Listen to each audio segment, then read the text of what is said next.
Hello friends, good morning.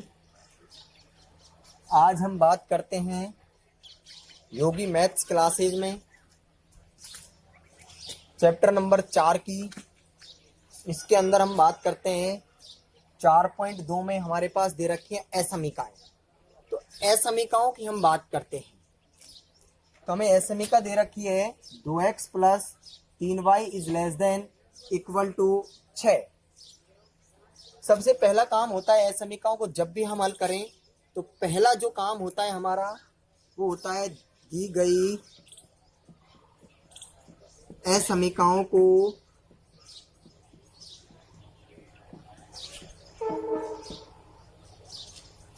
समीकरण के रूप में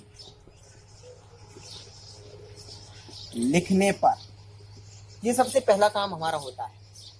जो असमीका दी हुई है इसे हमें समीकरण के रूप में बनाना है। तो कैसे बनाओगे? तो देखो, यहां से लेस देन इक्वल टू का चिन्ह हटाना है, इसकी जगह हमें बराबर का चिन्ह लगाना है। तो 2x प्लस 3y बराबर 6, इसको समीकरण के रूप में बना लिया। इसको आप समीकरण नंबर क्या डाल दो? 1 नंबर। ठीक है। अब स्टूडेंट हम देखते हैं इसमें आगे। अब जब समीकरण के रूप में बना लिया तो अब इसमें हमें कंडीशन बनानी है। एक बार इसमें x का मान रखना है, एक बार इसमें y का मान रखना है। इससे हमारे पास दो कोऑर्डिनेट प्राप्त हुए। तो बनाओ।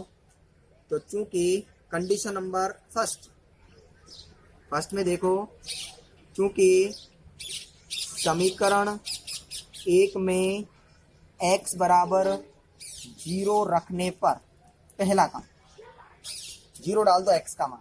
तो 2 तो है ही, इंटू x का मान 0 प्लस 3y बराबर 6।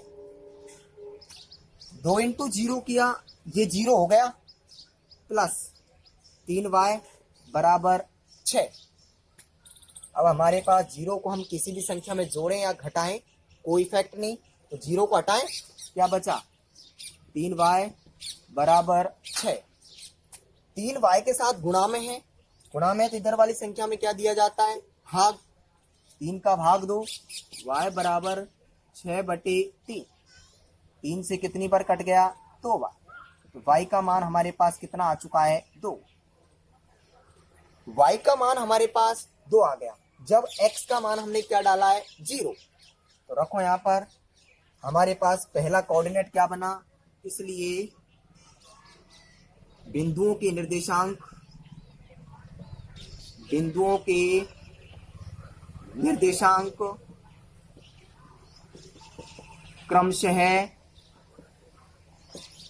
क्रमशः हमारे पास x का मान 0 और y का मान 2 होंगे। इस प्रकार से ये पहले निर्देशांक हमारे पास आए। इसी प्रकार हम कंडीशन नंबर 2 की बात करते हैं। कंडीशन नंबर 2, अब y बराबर 0 रख के चेक करना है। डालो। समीकरण 1 में y बराबर 0 रखने पर हमारी इक्वेशन 1 नंबर जो है उसमें अब y का मान 0 रखना है। डालो 0। तो 2x प्लस 3 इंटू y का मान इस बार कितना रखना है? 0। 0 रखने पर 0 डाल दो। तो रखो यहां से 2x प्लस 3 इंटू 0 किया तो 0, और बराबर कितना चल रहा है? बराबर हमारे पास चल रहा है कितना? 6।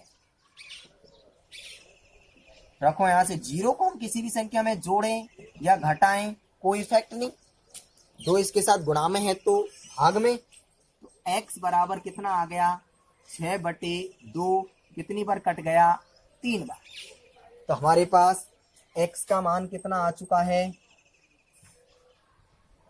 x का मान हमारे पास आ गया x बराबर 3। x का मान हमारे पास 3 आ चुका है। इस बिंदु के निर्देशांक क्या बन गए सेकंड कंडीशन में? तो चूंकि बिंदु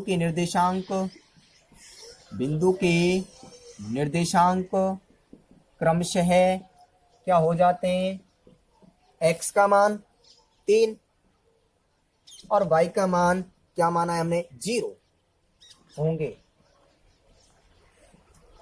ये हमारे पास दूसरे कोऑर्डिनेट हमारे पास आ जाते हैं। अब जब दोनों निर्देशांक हमारे पास आ जाते हैं तो इसके बाद हम इसका हल समुच्चय निकालते हैं। हल समुच्चय के लिए ग्राफ हम खींचते हैं। चलो ग्राफ खींचेंगे इसके बाद।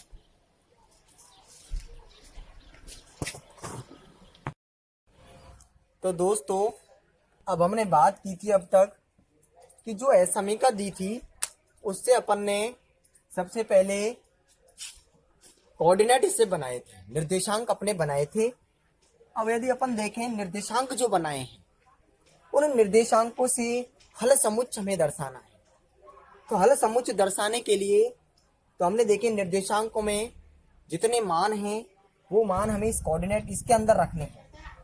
जो हमारे पास ये आरेख प्रारूप बना हुआ है ग्राफ का, इसमें रखने हैं। हमने रखा 3, वहां 2 तक 3 तक था, हमने 3 तक इसमें पॉइंट ले लिए। तो देखिए आगे हम क्या करते हैं। सबसे पहले पहला जो कोऑर्डिनेट बना था वो बना था x का मान 0, y का मान 2। तो ढूंढो इसमें x अक्ष पर 0 ये हो गई, y का मान 0, सॉरी x का मान 0 ये हो गया, y का मान 2। 2 ढूंढो कहाँ है, 1 और 1 2। यहाँ पॉइंट आप लगाओ, यहाँ लिखो 0 पर 2। ठीक है, आगे चलो। तो दोस्तों अब अपन बात करते हैं x का मान 3 और y का मान 0। ये दूसरा कोऑर्डिनेट है। तो रखो x का मान 3 प्लस का ये रहा, y का मान 0। 0 के लिए ना तो ऊपर जा सकते ना नीचे, ही लगाओगे पॉइंट। क्या लगाओ, 3 पर 0। दोनों बिंदुओं को स्केल की सहायता से मिलाते हुए बिल्कुल सीधी लाइन खींचनी है। बिल्कुल सीधी लाइन आप इस प्रकार से लाओगे, एक्स अक्ष और वाई अक्ष को क्रॉस कराते हुए। जो लाइन आपकी खींची है आपने, इस पर आप अपनी असमीका लिखोगे। लिखो 2x plus 3y is less than equal to 6। अब इस असमीका का हमें हल क्षेत्र देखना है कि इसका छायांकित भाग कहाँ होगा, मूल बिंदु की तरफ होगा या मूल बिंदु के विपरीत होगा। यदि असमीका जो दे रखी है इसके अंदर अपन x का और y का मान 0 रखते हैं और 0 रखने पर यदि अपना ये कथन सत्य होता है तो जो छायांकित भाग आएगा वो मूल बिंदु की तरफ आएगा। यदि ये कथन असत्य साबित होता है तो जो छायांकित भाग जाएगा वो मूल बिंदु के विपरीत जाएगा, ऊपर की तरफ जाएगा। तो देखिए क्या रख के चेक कर लो, 2 into 0 plus 3 into 0 is less than equal to 6। x का मान भी 0, y का मान भी 0, ये 0 ये भी 0 हो गया। 0 प्लस 0 किया तो 0 is less than equal to 6। इसका मतलब 0 is less than equal to 6 का मतलब है 0 छोटी और बराबर है 6 से। तो 0 नेचुरल है, छोटी होती है किससे, 6 से क्या होती है, छोटी होती है। इस बात को हम जानते हैं। तो कथन क्या हो रहा है, सत्य हो रहा है। तो छायांकित भाग कहाँ आएगा, मूल बिंदु के तरफ, मूल बिंदु की तरफ बनाओ, इस तरफ लाओगे छायांकित भाग को आप, इस प्रकार से दिखाओगे छायांकित भाग। ये छायांकित भाग बनेगा आपका। अब चलो छायांकित भाग हो गया। अब यहां लिखोगे क्योंकि मूल बिंदु 0 0 पर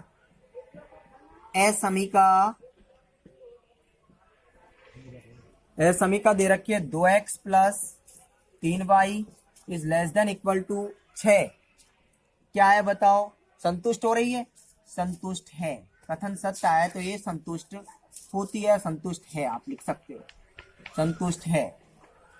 अब असमीका संतुष्ट है तो आप लिख सकते हो, एक बार दिखाओ इसको, अर्थात उस बात को यहां दिखाओगे 2 into 0 plus 3 into 0 is less than equal to 6। अब यहां रखो मान, तो अपने पास क्या होगा, 0 is less than equal to 6। अतः कथन क्या है, कथन सत्य है।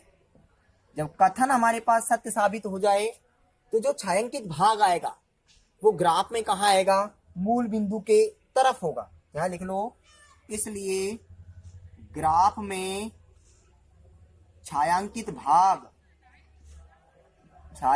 भाग या हल क्षेत्र भी हम कह सकते हैं, छायांकित भाग मूल बिंदु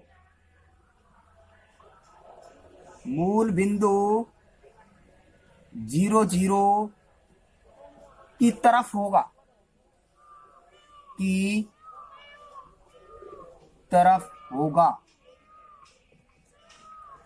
ये आपका आंसर आता है कि ग्राफ में छायांकित भाग मूल बिंदु 0 0 की तरफ होगा। ये हमें देखना था। ये इसका हल क्षेत्र, इस प्रकार से हम असमीकाओं का हल क्षेत्र निकालते हैं। ये तरीका है हल क्षेत्र निकालने का, बिना मॉडुलस वाली का। तो इस प्रकार से आपको इनके हल क्षेत्र निकालने हैं। अब एक काम अपना रह गया पैमाना का। यहां आपको लिखना है पैमाना, ग्राफ में पैमाना आप जो लिखोगे वो लिखना है एक्स अक्ष पर एक बड़ा खाना बराबर एक का अंतराल है, यहां लिखोगे 1 इकाई। फिर आप लिखोगे वाई अक्ष पर एक बड़ा खाना बराबर 1 इकाई, इस पर भी 1 का अंतराल। अब ये आपका प्रश्न कंप्लीट होता है, बिल्कुल कंप्लीट है आपका प्रश्न। Okay friends.